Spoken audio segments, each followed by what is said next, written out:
How many phrases do you know in another language that you will never use? ¿Dónde está la biblioteca? What are the steps you need to take to go from beginner to fluent? Tornera branca, agua fría. How can you become fluent faster without it feeling like work? Jeden la chiliet, jeden la miniet. There's a good chance this isn't the first video that you have watched on YouTube, hoping to find some tips that will help you learn another language. I've seen many videos, but I usually don't get much out of them. So I created my own list of unique tips that you probably won't find anywhere else, at least for some of them. They work great for me, and I'm willing to bet that they'll work for you as well. Learning another language can be very rewarding. It can open your eyes to the history and uniqueness of many of the cultures around the world and how they interact with each other. It will help you in your travels, your understanding of behavior, and even your mental health. The trick is to make the journey as efficient and fun as possible. Here are my 6 tips. Some of these build upon each other and work best when doing them together, so be sure to watch all of them to get the full effect.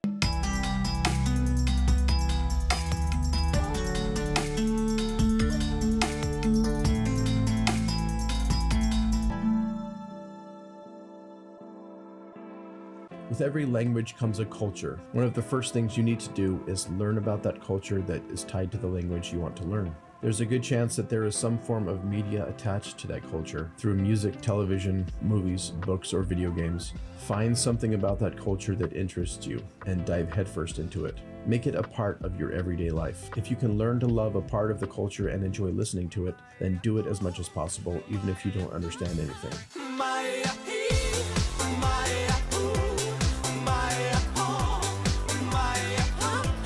There are subtle sounds and shortcuts made in all languages and dialects that your ears need to be trained to hear. You can also start to notice many things that are said often, and it will give you an idea of words that you should start learning. But be careful what kind of words your source might be using. For example, if you want to learn Japanese and watching anime helps, that's fine. But know that many of the words used are not used in everyday life. Being an honorific language, they may come across as quite rude or strange. Try to stick with sources that deal with everyday subjects, or in the case of Japanese, anime that is meant for younger kids. It will be easier as well because you will understand more at your level, and it's always good to practice the basics. If you play video games, you can sometimes play them in Japanese or in another language with English subtitles.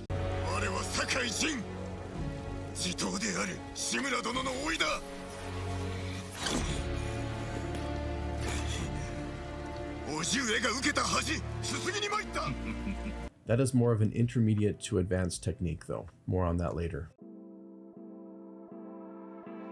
Filler words are really annoying, but they are real and part of every language. The sooner you understand them and when and why they are used, it will help you immensely to follow along with what the person is trying to say. Another important and easy way to know what the sentence might entail is to learn the common starting words. Most of what we know someone is going to say is actually by anticipating what the next word is going to be. That comes with practice. But a shortcut to that is simply learn the words that most sentences start with and learn them well.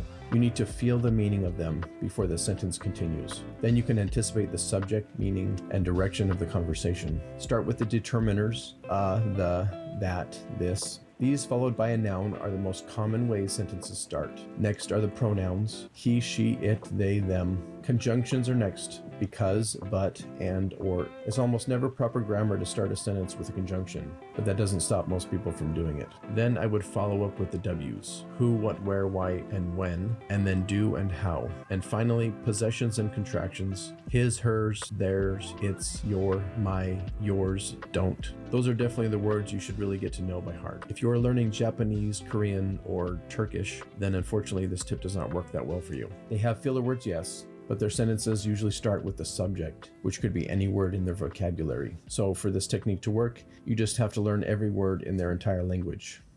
Good luck. If you want to get better at speaking, then you have to speak.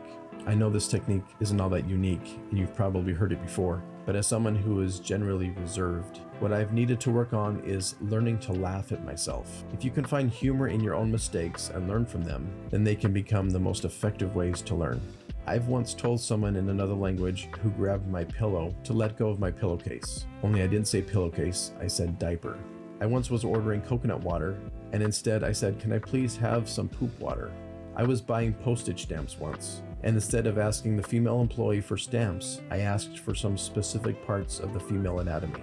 It was embarrassing to say the least, but I will never forget how to say stamps in that language again, or pillowcase, or coconut water. And now I have some great stories to laugh about, so I'm glad I was brave enough to make those mistakes. The key to this tip is to be okay with your mistakes. You have to know that most people will be okay with them. Most natives will understand you are a foreigner and give you a pass on mistakes. Bumblebee tuna. Bumblebee tuna. Hi there, nice to see you. Bumblebee tuna. Bumblebee tuna.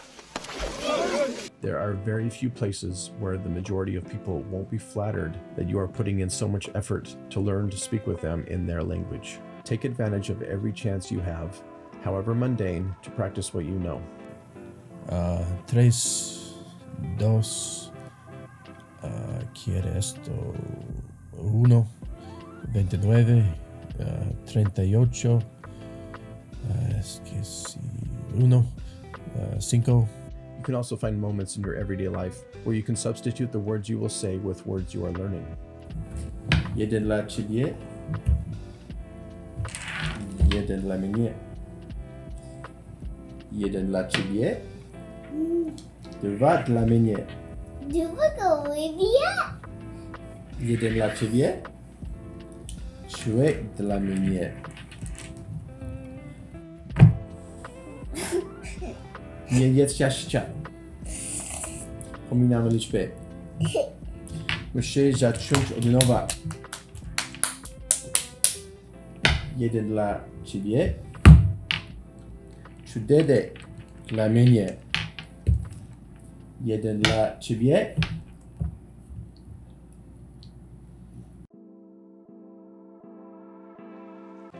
You're probably hoping there was a way around this. It can be the most boring and repetitive part of learning another language, but it is necessary. That having been said, there are things that you can do to make this fun, easy, and entertaining. Because this is so important and can make or break your learning experience, I'm going to break this down into 3 parts. The first part is what not to do. Do not learn anything that you will never use, and don't learn words that you won't use often or for a long time.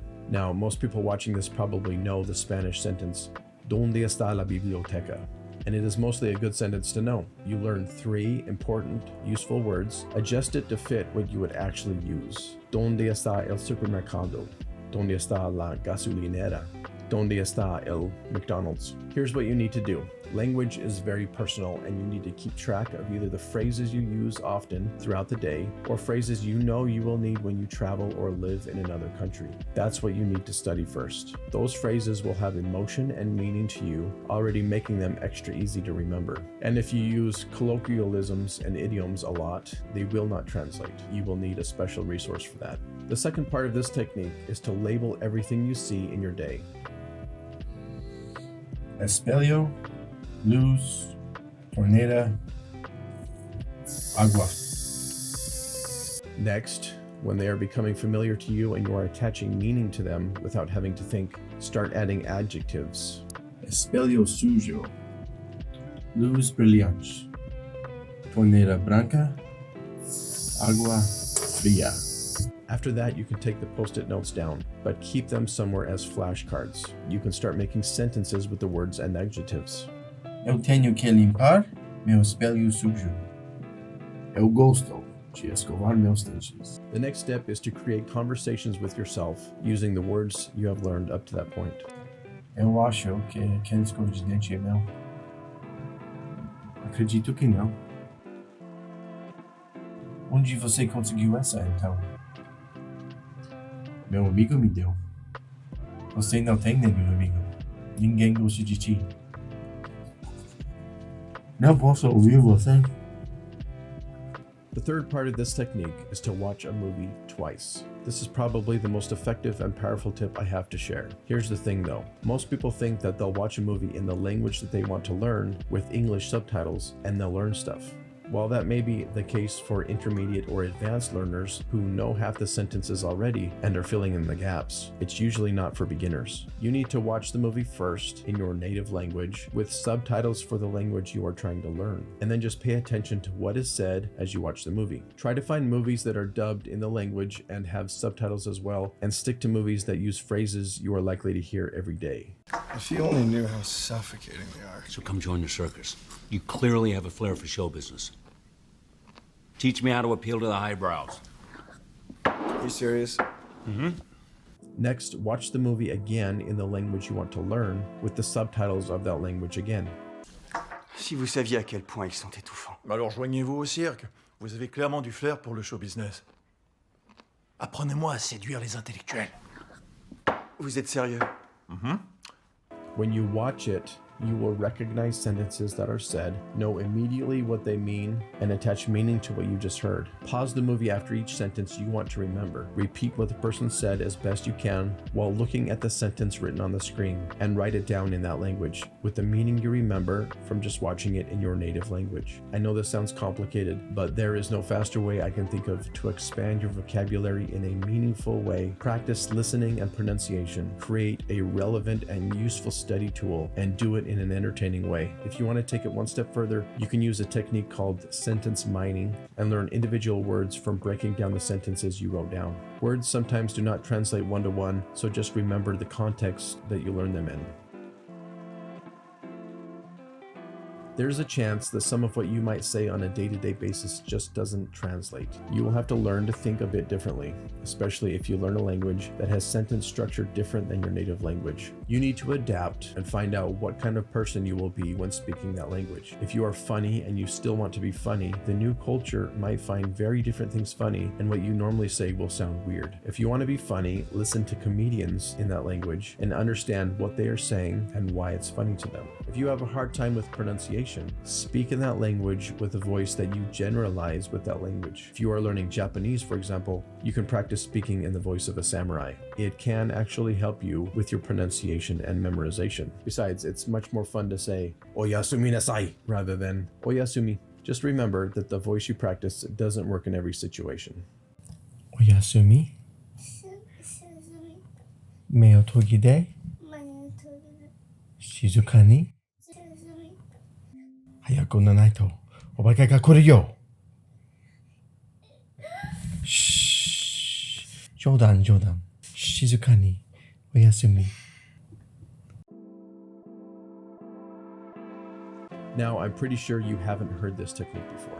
Brain-derived neurotrophic factor, or BDNF, is like Miracle-Gro for your brain. Stress from exercise leads your brain to create new cells. It leads to the production of protein in the brain, which promotes the growth of neurons. It also promotes the connection between neurons and allows them to communicate easier. Bottom line is this: people can learn and retain new vocabulary much better after intense physical activity, especially over an extended period of time. Studies have shown that regular aerobic exercises boost the size of your hippocampus, responsible for learning and memory. It was found that only aerobic exercises, not resistance training, gives you this benefit. Exercise can help you socially as well by decreasing your levels of social anxiety, which will help with step 3 of this video. 94% of people with anxiety symptoms saw those symptoms reduced with physical activity. These changes don't help with just language functions. They affect the whole executive processing part of the brain. This is precisely the executive control region that bilinguals use to manage competition between languages. They use that area for language control, but also for other non-linguistic purposes as well, like the ability to plan for future behaviors, monitor and change behavior as needed, and switch between tasks. Exercising regularly also helps prevent cognitive decline and memory loss. Learning another language has shown to do the same thing, so you will be double protected from dementia and Alzheimer's disease.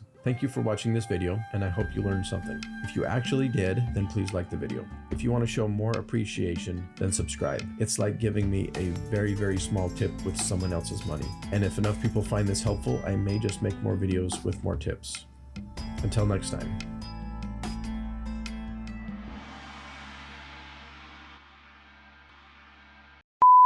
Who's inside your video? You're in my video. In your video? Okay. Yedinler çibiye. Lama lama